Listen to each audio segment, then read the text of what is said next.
What's good, everybody? It's Alex Camuno here with the Money Monopolizers, and this is Whiteboard Wednesdays.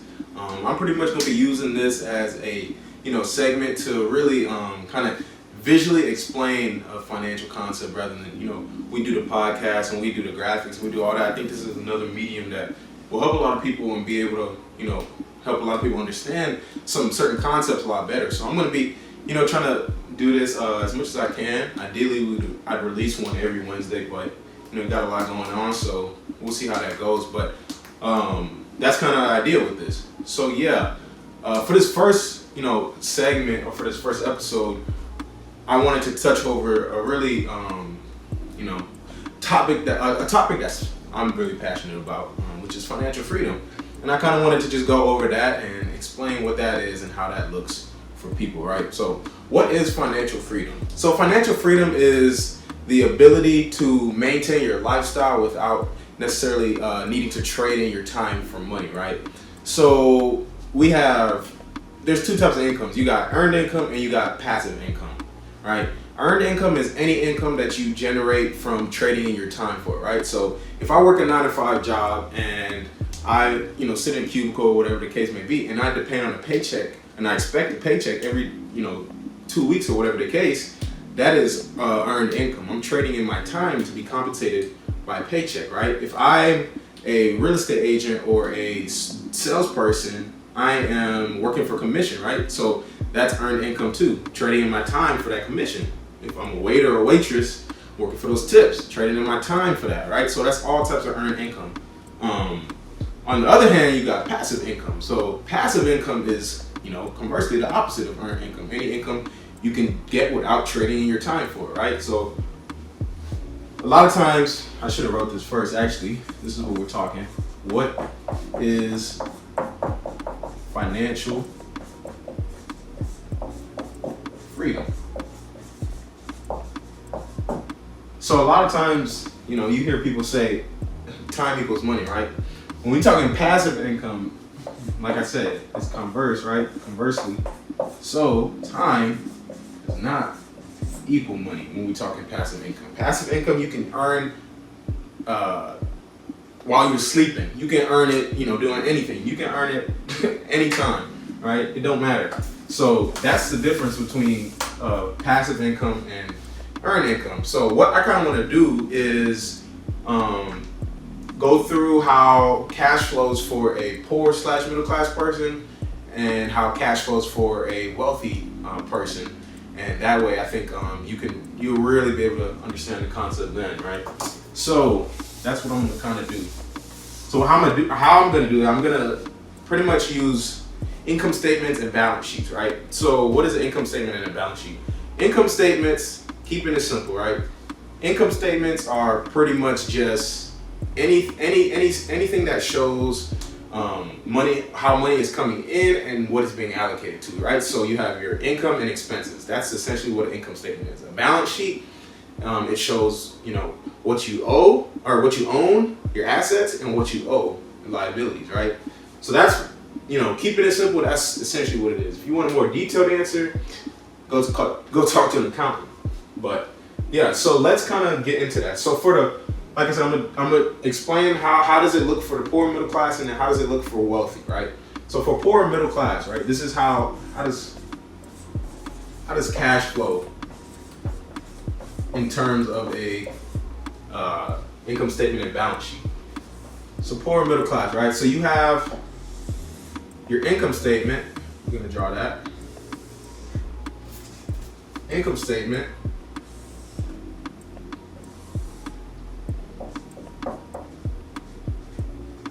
Income and expenses, right?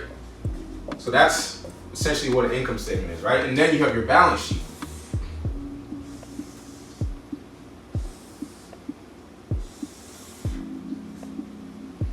Balance sheet, right? So here you got your assets, so this is what you own, and your liabilities, what you owe,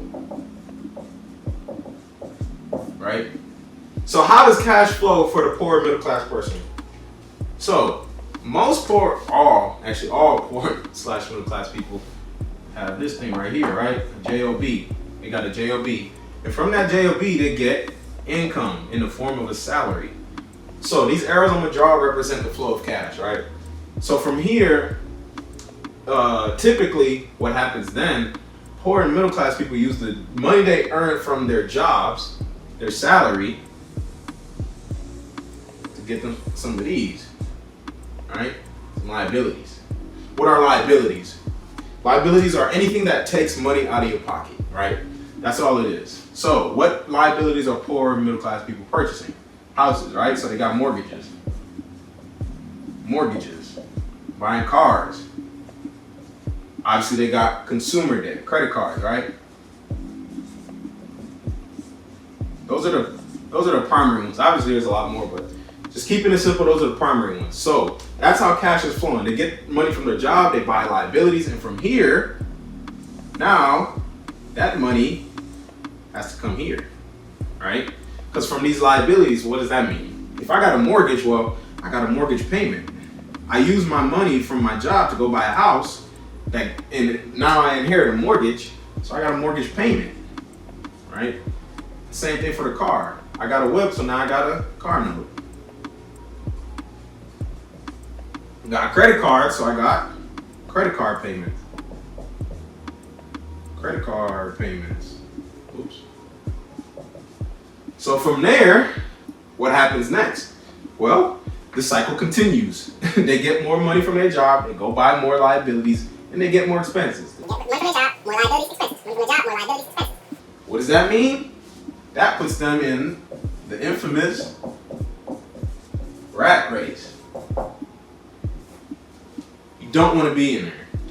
A lot of people already are and don't even know it, but you don't want to be in there. Essentially, that's just the cycle of this, right? That's essentially all it is. So that's how cash flows for poor slash middle class people. So conversely, how does it flow for wealthy people?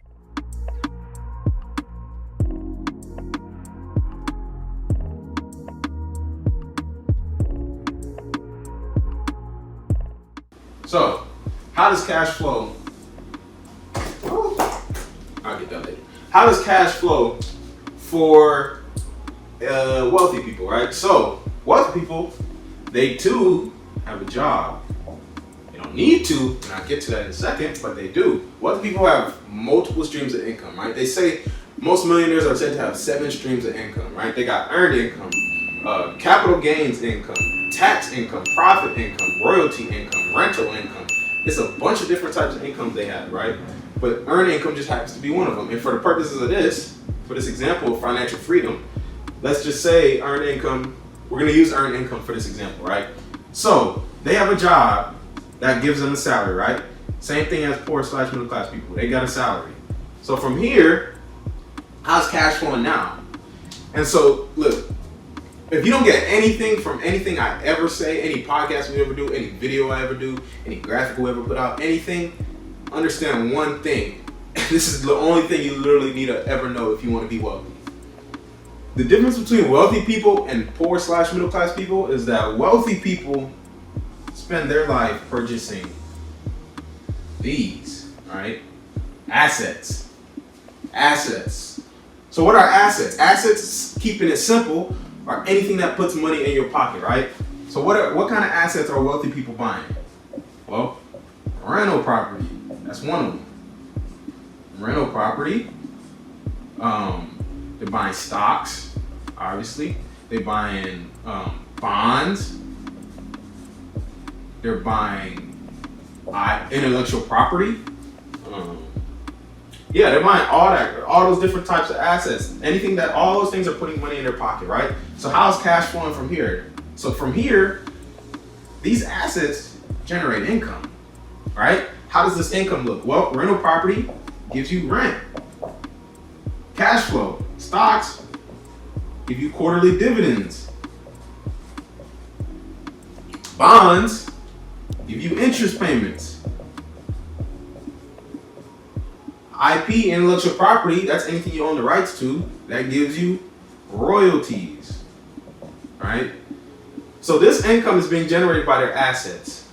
So what happens next? Well, that doesn't mean they don't have any liabilities, but now they have the same liabilities, right? They own a house, so they have a mortgage.